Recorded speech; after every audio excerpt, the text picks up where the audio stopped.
Nah, pada kesempatan ini yang perlu saya sampaikan bahwa kejadian pembunuhan itu sebenarnya cukup terang benderang, cukup kasat mata. Walaupun dan kalau aparat atau pemerintah mau jujur, saya yakin tidak sulit mengusutnya. Saya tahu aparat-aparat intel atau polisi atau TNI itu jago-jago kok untuk menyelidiki atau menyidik kasus-kasus yang lebih rumit dari itu. Ini udah jelas TKP-nya, tapi keterangan dari aparat yang berbelit-belit, yang berubah-ubah, ditambah lagi ada tindakan-tindakan yang kelihatan sekali seperti yang dikatakan tadi oleh Legend Jaya, dihilangkan banyak hal. Dan perlu saya sampaikan kepada bapak-bapak dan ibu-ibu dan mungkin yang lainnya mendengarkan, ini mengundang pertanyaan publik. Ini menimbulkan ketidakpercayaan publik atau rakyat terhadap aparat. Ya contohnya tadi TKP dimusnahkan, bahkan CCTV di tempat itu bisa mati sekian jam, padahal di TKP itu banyak saksi yang sudah ditemuin oleh tim TP3. Saya pernah ngalami baku tembak, memang saya nggak pernah baku tembak di dalam mobil, belum pernah saya ngerasakan gitu. Tapi masa ada korban seperti itu, belum lagi diotopsi tanpa izin keluarga, begitu banyak peluru yang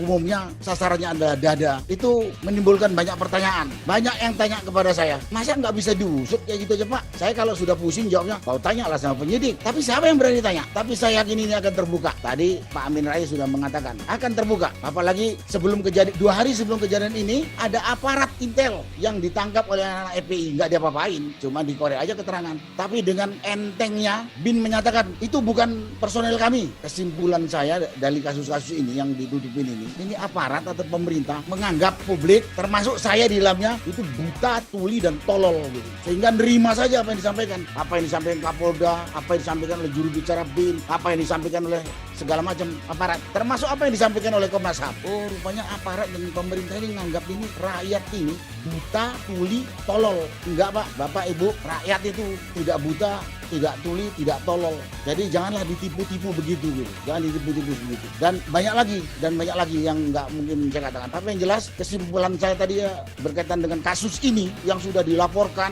kepada Presiden dan sekarang ini kita tindak lanjuti apa yang saya Presiden. Apalagi ada pernyataan dari Menko Polhukam bahwa ini cuman imajinasi atau TP3 tidak memberikan laporan dan sebagainya. Itu menusuk hati orang-orang yang berpendidikan. Padahal saya punya rekaman yang namanya Mahfud MD sebelum jadi menteri. Dia mengatakan, janganlah hukum dipakai sebagai alat. Ada rekamannya. Waktu yang namanya Mahfud MD itu memberikan tausiah pada suatu ceramah agama. Sekarang Bapak itu sebagai menteri, mudah-mudahan hukum itu diperlakukan dengan adil. Yang perlu saya sampaikan di sini, janganlah bapak-bapak dan aparat menganggap bahwa rakyat itu buta, tuli dan tolol, tidak mengerti. Cuman karena nggak punya daya. Nanti kalau kita ngomong mengkoreksi, tangkap katanya mau makar. Karena hak rakyat di negara demokratis menyuarakan aspirasinya asal dia menyampaikan dengan fakta, dengan tujuan baik. Janganlah kasus-kasus seperti ini kalau dibiarkan dan tidak dibongkar akan berlanjut atau akan terjadi lagi pada periode berikutnya.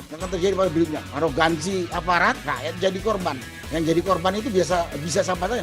Bisa mungkin saudara kita atau teman kita nih. Jadi mudah-mudahan peluncuran buku ini akan mengusik nurani aparat untuk dengan jujur menyidik, membongkar dan mengadili sesuai dengan hukum yang berlaku. Jangan cuma teriak hukum itu berlaku sama kepada semua manusia, kepada semua warga negara, tapi cuma di bibir doang gitu kan. Mudah-mudahan.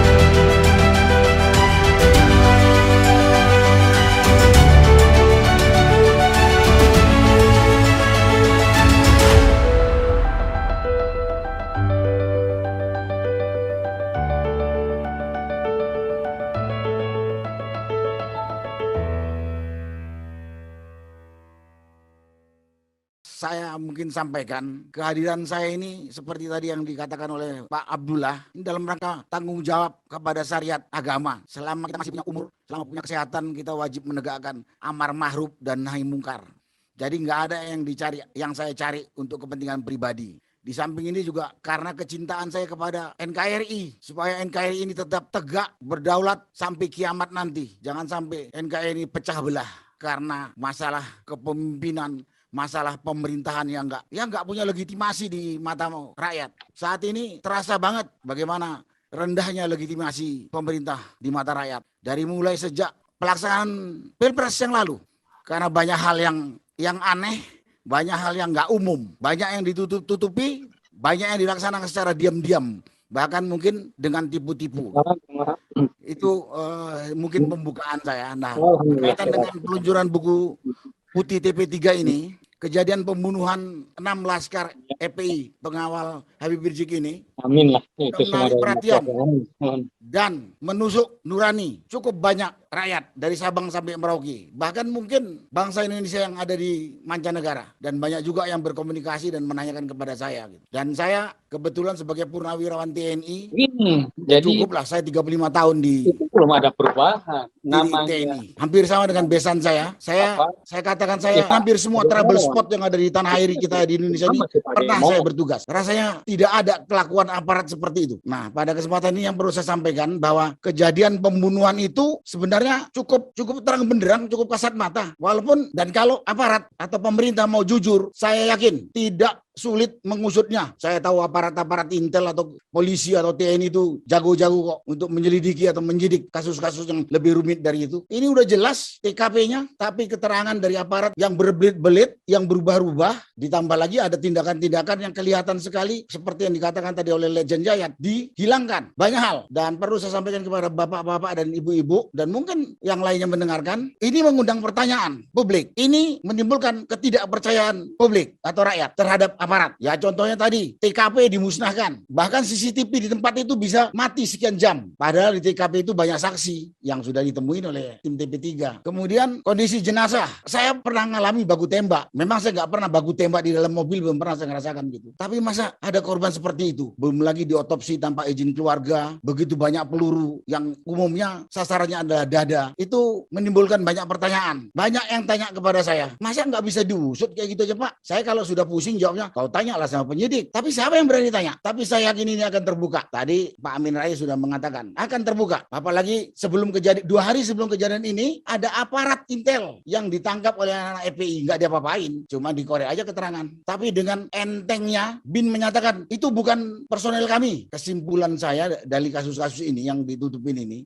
aparat atau pemerintah menganggap publik, termasuk saya di dalamnya, itu buta, tuli dan tolol gitu. Sehingga nerima saja apa yang disampaikan. Apa yang disampaikan Kapolda, apa yang disampaikan oleh juru bicara BIN, apa yang disampaikan oleh segala macam aparat, termasuk apa yang disampaikan oleh Komnas HAM. Kesimpulannya, saya dengan banyak lah yang lain mengatakan bahwa rupanya aparat dan pemerintah ini nganggap ini rakyat ini buta, tuli, tolol. Enggak Pak, Bapak Ibu, rakyat itu tidak buta, tidak tuli, tidak tolol. Jadi janganlah ditipu-tipu begitu gitu. Jangan ditipu-tipu begitu. Dan banyak lagi yang nggak mungkin saya katakan. Tapi yang jelas kesimpulan saya tadi ya berkaitan dengan kasus ini yang sudah dilaporkan kepada Presiden, dan sekarang ini kita tindak lanjuti apa yang disampaikan Presiden. Apalagi ada pernyataan dari Menko Polhukam bahwa ini cuman imajinasi atau TP3 tidak memberikan laporan dan sebagainya. Itu menusuk hati orang-orang yang berpendidikan. Padahal saya punya rekaman yang namanya Mahfud MD sebelum jadi menteri. Dia mengatakan, janganlah hukum dipakai sebagai alat. Ada rekamannya. Waktu yang namanya Mahfud MD itu memberikan tausiah pada satu ceramah agama. Nah, sekarang Bapak itu sebagai menteri, mudah-mudahan hukum itu diperlakukan dengan adil. Yang perlu saya sampaikan di sini, janganlah bapak-bapak dan aparat menganggap bahwa rakyat itu buta, tuli dan tolol, tidak mengerti. Cuman karena nggak punya daya. Nanti kalau kita ngomong mengkoreksi, tangkap katanya mau makar. Karena hak rakyat di negara demokratis menyuarakan aspirasinya asal dia menyampaikan dengan fakta, dengan tujuan baik. Dan itulah yang pertama saya katakan. Jadi rakyat itu tahu, cuman tidak berani menyampaikannya. Yang kedua yang perlu sampaikan, ya saya sebetulnya ini cuma mengulang apa yang dikatakan Pak Amin Rais tadi. Janganlah kasus-kasus seperti ini kalau dibiarkan dan tidak dibongkar akan berlanjut atau akan terjadi lagi pada periode berikutnya. Akan terjadi pada berikutnya. Arogansi aparat, rakyat jadi korban. Yang jadi korban itu bisa siapa saja. Bisa mungkin saudara kita atau teman kita nanti. Jadi mudah-mudahan peluncuran buku ini akan mengusik nurani aparat untuk dengan jujur, menyidik, membongkar, dan mengadili sesuai dengan hukum yang berlaku. Jangan cuma teriak, hukum itu berlaku sama kepada semua manusia, kepada semua warga negara. Tapi cuma di bibir doang gitu kan. Mudah-mudahan. Karena kita juga tahu kita ngikutin ini gitu. Semoga ke depan tidak terulang lagi. Nanti makin hancur kita. Bisa saja juga keluarga kita yang jadi korban kasus-kasus seperti ini. Kalau dengar tadi yang disampaikan oleh Pak Abdullah, begitu memperhatikan ya keluarga ini. Mudah-mudahan dengan diluncurkan buku ini, saya akan menggelitik akan membangunkan kesadaran aparat untuk membongkar secara jujur. Jujur, memang saat ini di negeri kita ini jujur udah mahal banget, bahkan mungkin udah nggak ada, atau bahkan mungkin tidak ada. Tapi mudah-mudahan setelah peluncuran buku ini, jujur itu hidup lagi dan bangun lagi. Dan masyarakat juga mungkin lebih berani menyampaikan suara hatinya. Asal itu benar, bukan fitnah, bukan membuli seperti yang dilakukan oleh pihak-pihak tertentu yang namanya buzzer itu. Mudah-mudahan, dan saya yakin setelah ini kasus ini akan bisa dibuka dengan jujur dan adil, sehingga akan menimbulkan kehidupan berbangsa bernegara yang lebih nyaman, lebih enak, dan ya